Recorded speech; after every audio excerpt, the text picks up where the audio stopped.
Um ministro, monocraticamente, diz: não, isso não vale não, fizeram tudo errado. Um ministro que tem 2, 3 assessores e alguns deles são estagiários. Nós vamos ficar convivendo com isso até quando? A sociedade brasileira já não suporta mais esse contorcionismo jurídico que o Supremo Tribunal Federal tem feito. Essa lambança jurídica. Esse país diz que quem é condenado em segunda instância está preso e preso. Essa casa no seu regimento diz que só quem pode impeachment um ministro de Supremo é essa casa. Pois é, pessoal, olha só aí o que falou o senador Magno Malta. Ele colocou tudo para fora e esculachou geral ali com os ministros do STF. Você vai ver esse pronunciamento forte que Magno Malta fez, fazendo denúncias gravíssimas ali direto do plenário do Senado Federal. Nós vamos mostrar tudo aqui, mas antes, espere, nós temos algo para mostrar, pessoal. Um vídeo que nós achamos aqui que mostra algo seríssimo sobre o governo Lula e sobre aqueles que apoiaram o governo Lula. Veja como a falsidade do ser humano é tão grande. Olha só o que nós vamos mostrar aqui e logo depois vamos para o vídeo do Magno Malta. É realmente de cair o queixo. Já dá um like, se inscreva aqui no canal. Vamos para a matéria.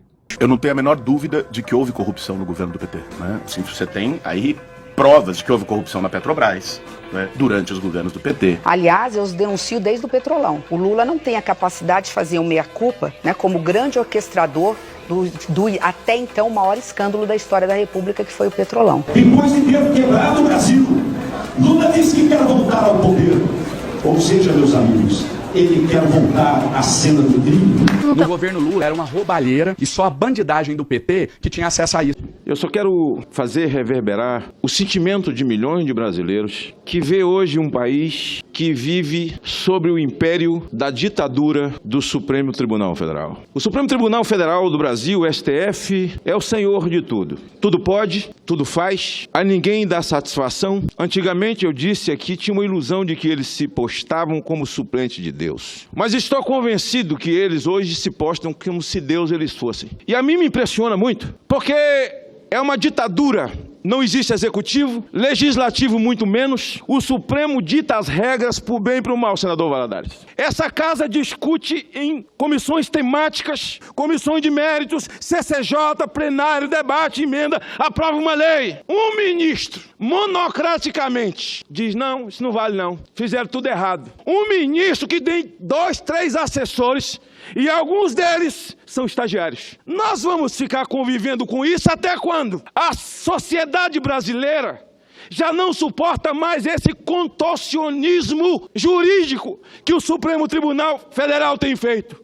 Essa lambança jurídica. Esse país diz que quem é condenado em segunda instância está preso e preso. Agora eu quero saber de onde é que o ministro Toffoli sacou essa lambança jurídica. Não quero discutir a questão da tornozeleira, porque isso é penduricalho. Fico até triste, porque eu sou autor da lei da tornozeleira. Era bom estar com meu nome no tornozelo, mas não está. Contorcionismo jurídico, zombando da sociedade brasileira. Quem pode mais, pode menos. Essa casa no seu regimento diz que só quem pode impeachment um ministro de Supremo é essa casa. Mas como impeachment alguém sem ouvi-lo? Para tanto, é necessário que essa casa chame ou a ministra presidente, ou todos os seus ministros paulatinamente ou definitivamente, para que eles nos dêem uma aula e diga: a atitude que eu tomei, despreparado. Você que é analfabeto jurídico, a atitude que eu tomei, otário, foi com base nisso. Eu diga: olha a atitude que eu tomei, porque eu sou Deus mesmo e faço o que eu quero. Porque Lewandowski veio nessa casa e rasgou aqui a Constituição no impeachment de Dilma, na cara de todos nós.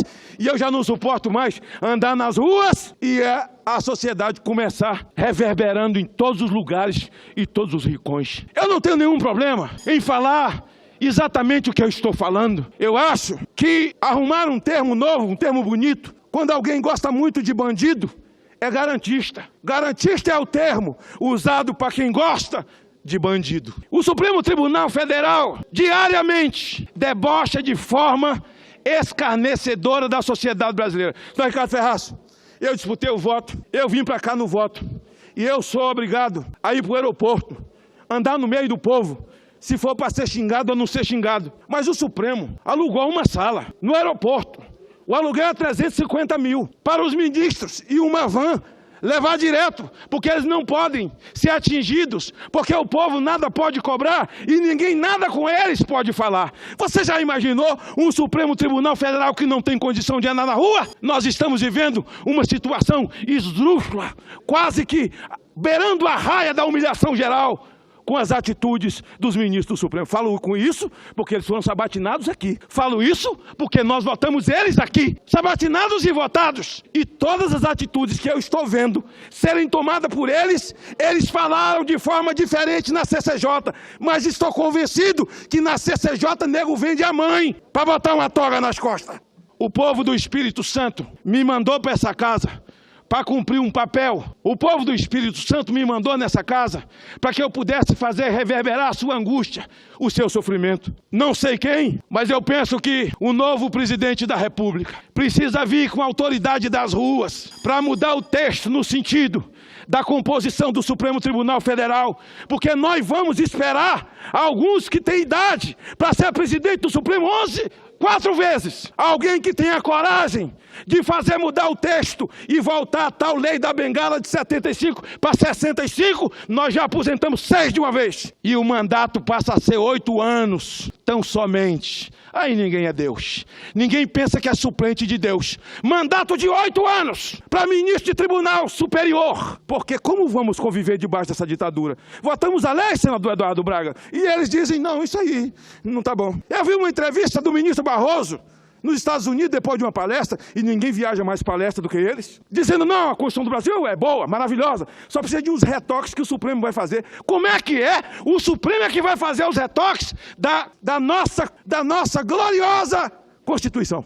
Eu pensei que era o parlamento, Dário Berger, mas nós estamos sob a ditadura do Supremo Tribunal Federal. E essa casa na rua está sendo chamada de CC3, Casa dos Calados Coniventes. Eu não sou conivente, eu faço reverberar. O sujeito condenado em segunda instância, a lei não foi revogada ainda, é a lei. Esse enfrentamento, muita gente aqui foi inocentado porque foi falado, que foi tocado por um delator qualquer. Não teve prova, o cara foi lá e arquivou. Você ser atacado é uma coisa, o segundo momento precisa acontecer. E alguns tiveram seu nome citado e já tiveram tudo arquivado. Eu estou falando... é de prova, é condenação em 2 instâncias, porque isso não passa de sacanagem com o povo brasileiro. Juristas, constitucionalistas, estudantes de direito, que muitas vezes têm mais capacidade e mais conteúdo, porque é o que tem ouvido dos juristas e o que eles têm levantado e colocado na mídia, eles não têm mais nenhuma dificuldade diante das câmeras.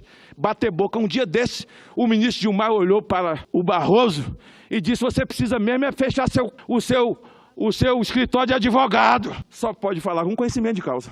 Barroso fez um ofício para a presidente dizendo que não tem. Tinha que fazer para essa casa. Porque quem pode impeachment é a casa. Chamar os dois aqui para se explicar. Porque quem é que vai ouvir esses homens?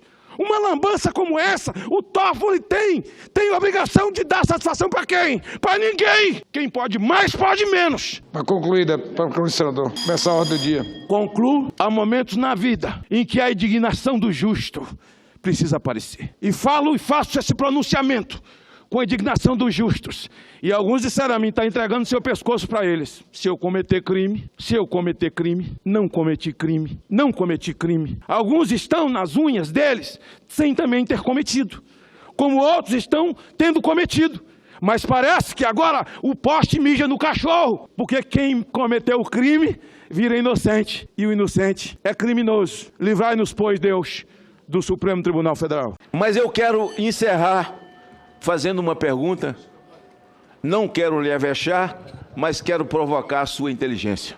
Vossa Excelência, como advogado, encontrou uma filigrana na lei quando ensejou a soltura do Lula. Era uma filigrana porque os processos deveriam estar em Brasília na primeira instância, não em Curitiba. Mas como julgador, Vossa Excelência pode me responder se o Lula foi descondenado? Faço essa pergunta em nome de todo o Brasil. Doutor Zanin, o Lula foi descondenado? Na sua posição de advogado, Vossa Excelência encontrou uma filigrana na lei e, como advogado, achou a brecha. O julgador, aí não estou pedindo para o senhor, se for aprovado, fazer qualquer juízo sobre o seu futuro colega, que é o ministro Fachin, foi quem soltou o Lula e pegou toda aquela papelada e colocou, recebeu na quinta e colocou na sexta, mas como julgador, assim, Vossa Excelência...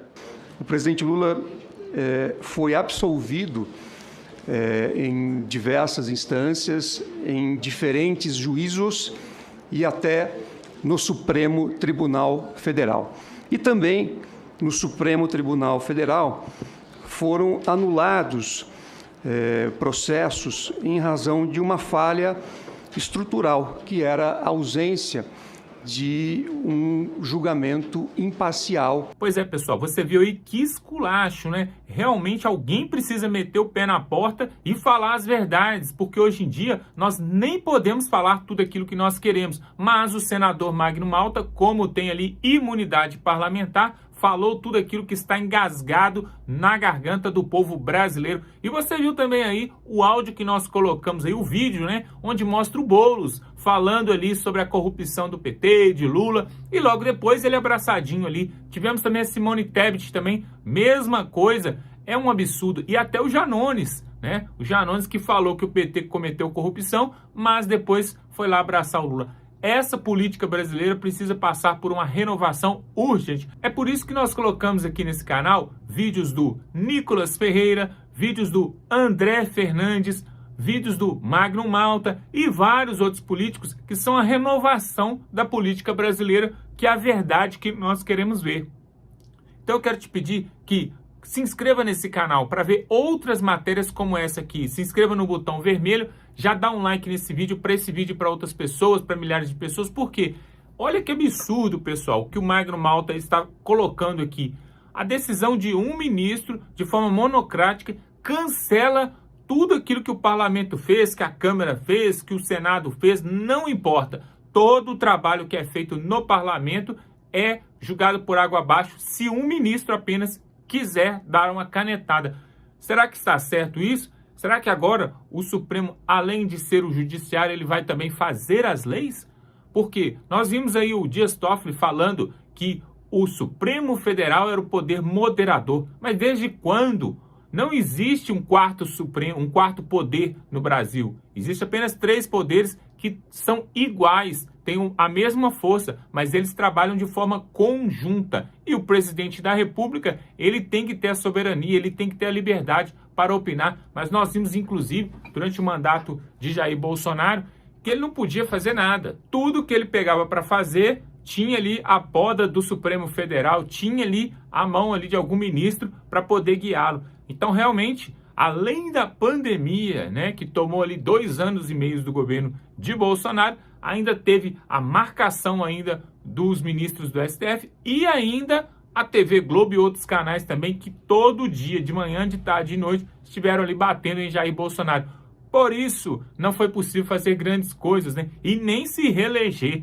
Foi o primeiro presidente que não conseguiu se reeleger depois de tantos anos, quase 20 anos, é o primeiro presidente que não conseguiu se reeleger. Mas não foi por causa simplesmente da vontade dele ou do povo que votou nele, mas foi por causa de forças maiores que nós sabemos que realmente nós não conseguimos aí ver novamente Jair Bolsonaro. Mas temos ainda alguma esperança no fim do túnel, porque em 2026... quem será o presidente do TSE será André Mendonça e terá Cássio Nunes ali também como seu vice. Quem sabe aí as coisas não mudam. Nós não vimos o Lula ser preso, condenado em segunda instância e depois desse condenado e virou até presidente. Tudo pode acontecer nesse país, né? A verdade, pessoal, se o Brasil fosse um país de pessoas sérias mesmo, nós teríamos mais políticos aí de grandes quilates, né, presos e várias pessoas aí de bem que não fizeram nada, como aqueles patriotas que estão presos até hoje, já estariam soltos. É isso que nós iremos. Quero te pedir para compartilhar esse vídeo. Pega o link que está aqui na descrição e no primeiro comentário. Manda no grupo da família, no grupo de WhatsApp. Porque se os bons se calarem, os maus vão tomar conta, tá bom? Um forte abraço e até a próxima.